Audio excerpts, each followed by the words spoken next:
College won yesterday. NFL won today on a Thursday. Scott Anderson, you lead off. All right, here we go, Gator. A couple of weeks ago, I asked you guys who the best backup quarterback in the NFL was. Well, since then, some more backups have had to play. And now I got to ask you the opposite. Who's the worst backup quarterback in the league?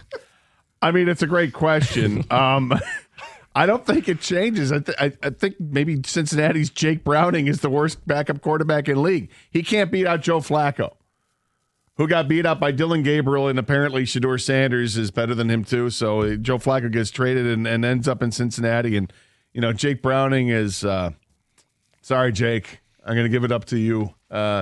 You're backing up this week to a guy who literally just got there. It's not like he lost to a guy who has been with the playbook all training camp long, poured over all this, the game film for the last 4 weeks. No, not that. Joe Flacco just got there, and you lost your job. I think it's Jake Browning. I'm going to go with Miami's backup quarterback because of who he can't beat out. Miami's backup quarterback is Zach Wilson. You're the worst right now. I don't understand this. Why do you say such hurtful things? Gator was a big Zach Wilson fan. And then on top of it, you're just taking shots at Tua. Continually taking shots. That guy can't take any more shots. He can't afford to. That's true. I had a weird way I find myself now rooting for Tua. He's playing reasonably well. Well, if it's not Miami, then it's the Chargers. Backup quarterback is Trey Lance. No. Shots at me. Wow. Actually, you know what's funny is there's a lot of decent backup quarterbacks that I kind of wish we had here in Detroit. In a series. Shots fired at Kyle Allen. I'll go Tanner McKee, Philly. Worst backup quarterback in the NFL. All right, Gator, I agree with you. It's obviously the quarterback we just saw, Jake Browning. He was so bad, they traded for a 40-year-old quarterback with a QBR of 27.6. It's second worst in the league, only behind Cam Ward, who's a rookie. 27.6 is actually worse than Jake Browning's QBR of 35.3. So, yeah, Jake Browning, you are the worst backup quarterback in the NFL.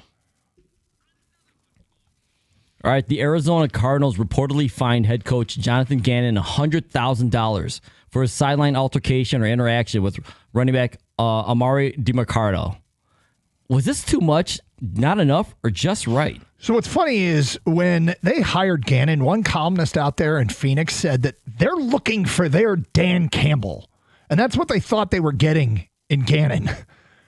But I don't think Dan Campbell would ever do what Gannon did, which is get physical with a player. Fine him, yep, $100,000 is fine and appropriate. I think the fine's too stiff. I think you're allowed to get in the face of a player. It's what you're supposed to do. You're supposed to coach guys up, and who knows what was said afterwards, right? We do know that there was an apology made, and it was pretty public because Gannon came out and absolutely apologized for what he had said. I think he even addressed it in front of the team. That's enough. You don't need to fine a guy for that. I think that's just stupid. Are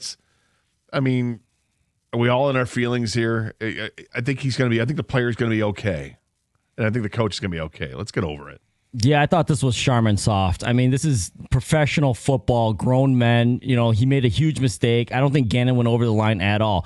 But clearly, I think this was a fine to appease the NFLPA before they came after him. I'll be the first to call out a coach if I think he went over the line. This was not going over the line. I was actually happy Gannon expressed so much anger, and he made it clear that this was unacceptable. But the fine was a clear don't ever touch a player fine, and that's why I think they had to fine the coach, because I think the NFLPA would have been like, hey, if we let you touch a coach or touch a player like this, what's going to happen next? So I think they had to do this for all parties to be happy. I think Gannon understood he can't do something like that, even though I think it's soft. All right, is Joe Flacco going to lead the Bengals into the playoffs? I think it's you. Isn't it? Is it me? Yeah. At first, I laughed at this question. I'm sorry, it was me. Would you like me to go? Sure.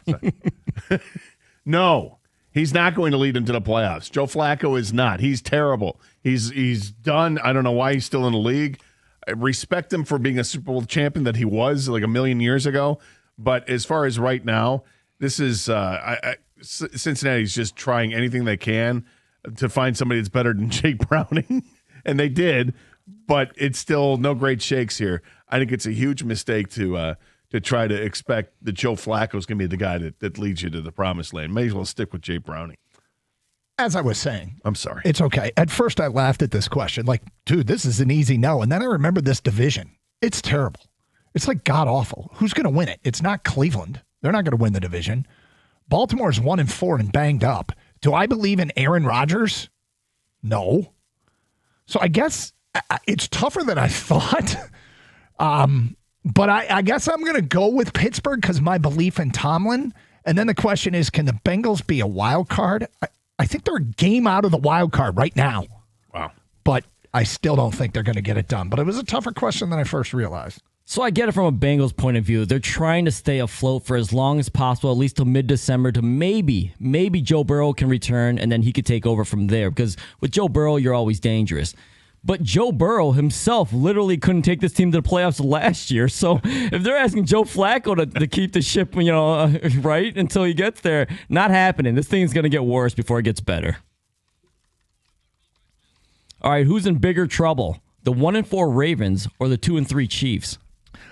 I actually think neither of them are in that much trouble because, again, I talked about the Ravens division is so bad. The Chiefs are only a game out of first. I don't think anybody in either division is either A, going to run away and hide, or B, capable of run away and hiding. But I'm going to go with Baltimore. I have to pick one of the. I'm going to go with Baltimore because of the injuries. I mean, I think Lamar's going to miss the game this week again. They got other guys, Roquan Smith, Marlon Humphrey.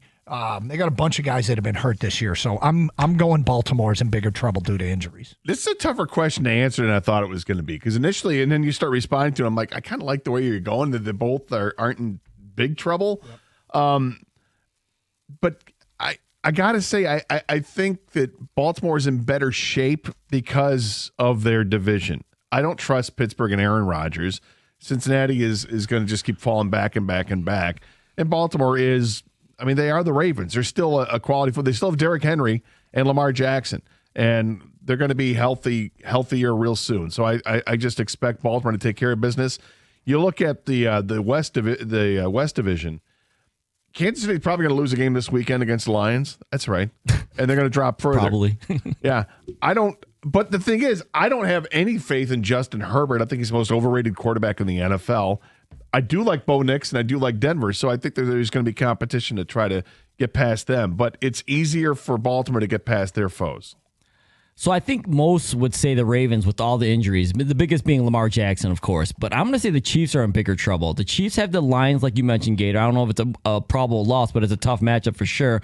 And they still have the Commanders, the Bills, the Broncos twice, the Chargers twice, and the Colts. That's a tough schedule. They could be in big trouble if things don't get right for them. The Ravens, they're in a much softer division. I just don't trust their division enough. If they get healthy, they hold it until Lamar gets back, they could get right faster than the Chiefs could. Is Daniel Jones the real deal? No. Daniel Jones is fine. He's having a nice season. I know his quarterback rating is through the roof right now. His quarterback rating is 105, which is really good. The QBR is 79.7, which is outstanding. But he has thrown 6 touchdown passes in 5 games. Can we slow down before we start anointing this guy as the next guy? I think he's fine. I don't think he's the real deal. To me, the real deal means he's going to be one of the top 5 quarterbacks in football. He's not. He's not anywhere close to that. I think he's having a little bit of a resurrection here. Nice to have some competent players around him, and he'll be okay in Indianapolis. But I wouldn't think this is a long-term solution. Is he the real deal? Yep, and I love it. And I think it's Shane Steichen's system additionally. And I think this is a bit of a guess on my part, but based upon what Jones has said, I think he was happy to get out of New York. For some guys, and I would suspect for me it would be the case, getting out of New York and going to a town like Indy would be great for anyone not named Mark Sanchez. It pains me to say it, but I think because I like Anthony Richardson and thought he was going to be good, but I think Daniel Jones is the real deal, Doug. I agree. There may be something to get out of New York. A lot of players get out of New York and they do much better. Maybe his short time with Kevin O'Connell helped a lot. That guy's supposed to be some kind of quarterback whisperer. The resurgence of failed high-pick quarterbacks might be a real thing. We're obviously seeing it with Baker Mayfield, Sam Darnold. Maybe Daniel Jones needed to get out of that, being in New York, being a high pick, so much pressure on him. And I know he hasn't thrown a lot of touchdown passes, but he's got this team playing really well. I think Daniel Jones is real.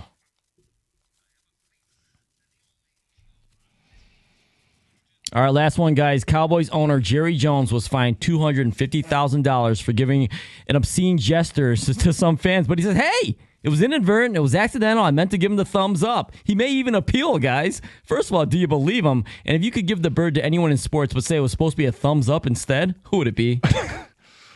Well, the second part of the question, it would be Jalen Brunson. Geez. As far as do I believe him? No, I don't believe him. It wasn't an accident. And in all honesty, it's like the first thing that Jerry Jones has ever said or done that made me like him. I did it accidentally. Hysterical, Jerry. That is so stinking funny. Whoops. I mean, sure you did it accidentally. I don't believe him for 1 second, but I think it's a hysterical excuse.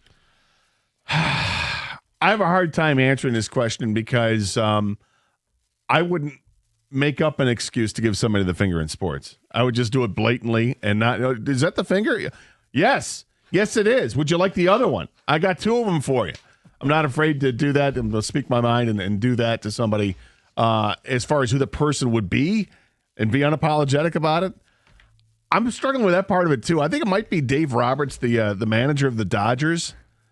If you ever open your mouth and say something about a hardship that the Dodgers have had to go through, get the F out of here, okay? You guys have like a $350 million payroll. You're trying to buy another championship. I don't want to hear any of it. Get out of here. I'm rooting for the Phillies. You suck. Should he be fined $250? No. I mean, come on. Again, what are we doing? It's a gesture. Fine him for the whatever. Would a player get fined $250,000? No, they wouldn't get fined that much. You're doing it because he's the owner. He's a billionaire, and he can do it. And basically, it's just to the charity fund. I understand that part of it. But it's too much money and it's stupid. So this is going to sound crazy, but I kind of do believe him because he's really old. Like, honestly, like older people tend to do stuff that, like, wait a second, was I supposed to turn left or right? Wait, that was a thumbs up, right? No, sir, that was the middle finger. So he might even appeal. So, I mean, he really believes he accidentally did it.